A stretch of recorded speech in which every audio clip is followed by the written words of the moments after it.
Total എത്ര fish ഉണ്ടാവും? ഇതിൻ്റെ അകത്ത് ഏതാണ്ട് ഒരു 50 കോഴി ഉണ്ട്, പിന്നെ 2-3 ഗൗറാസ് ഒക്കെ ഉണ്ട്. ഇപ്പൊ ഗൗറാസ് എല്ലാം നമ്മൾ ഇത്രയായിട്ട് ചെറുതായിട്ട് വാങ്ങിച്ചതാണ്. ഒക്കെ ഇത് ഭയങ്കര വലുതായി, ഓൾമോസ്റ്റ് 1.5 ഫീറ്റിന് മുകളിൽ വലിപ്പമുണ്ട്. ഇടയ്ക്ക് വരും, ഇവിടെ വരുമ്പോൾ കാണാൻ പറ്റും, നല്ല ഭംഗിയുള്ള ഇതാണ്.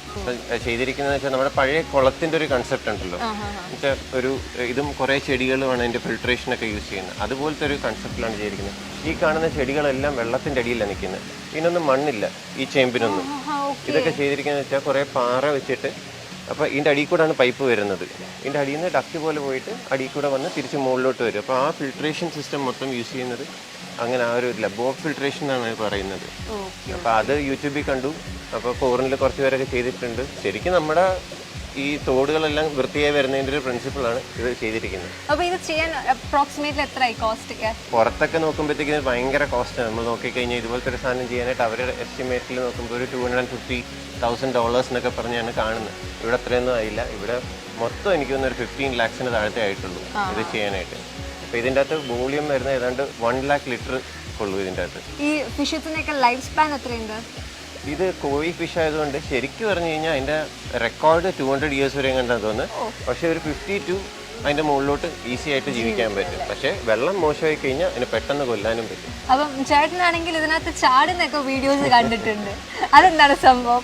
ശരിക്കും ഇത് ഉണ്ടാക്കിയപ്പോൾ തന്നെ ഞാൻ പറഞ്ഞായിരുന്നു അതിൻ്റെ മുകളിൽ നിന്ന് ഒരു ദിവസം ചാടണമെന്നും പറഞ്ഞിട്ട് പറഞ്ഞായിരുന്നു. അപ്പം ഇത് കോഴി ഫിഷസ് ഭയങ്കര ബ്യൂട്ടിഫുൾ ആണ്, ഭയങ്കര ഫ്രണ്ട്ലിയാണ്.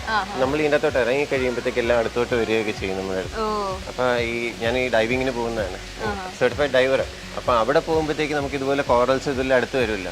അതിനേക്കാളൊക്കെ രസം ഇതിൻ്റെ കൂടെ ഡൈവ് ചെയ്യുന്നത് എന്താണെന്ന് വെച്ച് കഴിഞ്ഞാൽ നമ്മുടെ ഫിഷ് ആയതുകൊണ്ട് അതിനോടൊരു പ്രത്യേക അടുപ്പവും കൂടെ നമുക്ക് വരും. പിന്നെ ഭയങ്കര കളർഫുള്ളാണ്. ഇപ്പോൾ സൈഡിൽ നിന്ന് നോക്കുമ്പോൾ കാണാൻ പറ്റുന്നില്ലേ, അതുപോലെ തന്നെ ക്ലിയർ ആയിട്ട് നന്നായിട്ട് അവിടെ കാണാൻ പറ്റും.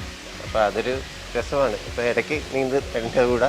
പിന്നെ മെയിൻ്റനൻസിന് വേണ്ടിയിട്ടാണ് മെയിൻ പണിയും ബംഗാളി പണിയാണ് അവസാനം. സത്യം പറയാല്ല, ഇതിൻ്റെ ഇലയെല്ലാം ഈ വെള്ളത്തിലോട്ട് വരുമ്പോഴത്തേക്കും നമ്മൾ കട്ട് ചെയ്ത് കൊടുക്കണം, പ്രൂൺ ചെയ്യണം, അങ്ങനെ ഇടയ്ക്കിടയ്ക്ക് കയറേണ്ടി വരും. ശരിക്കും തുടങ്ങിയപ്പോൾ തന്നെ ഒരു ഐഡിയ ഉണ്ടായിരുന്നു, ആ വോള് ഫുൾ ചെടി പിടിച്ച് നിറയണമെന്നും പറഞ്ഞിട്ട്. അപ്പോൾ അതങ്ങനെ ഇങ്ങനെ വന്നുകൊണ്ടിരിക്കുന്നു. ഇപ്പം 1.5 കൊല്ലമായി ഇത് സെറ്റ് ചെയ്തിട്ട്.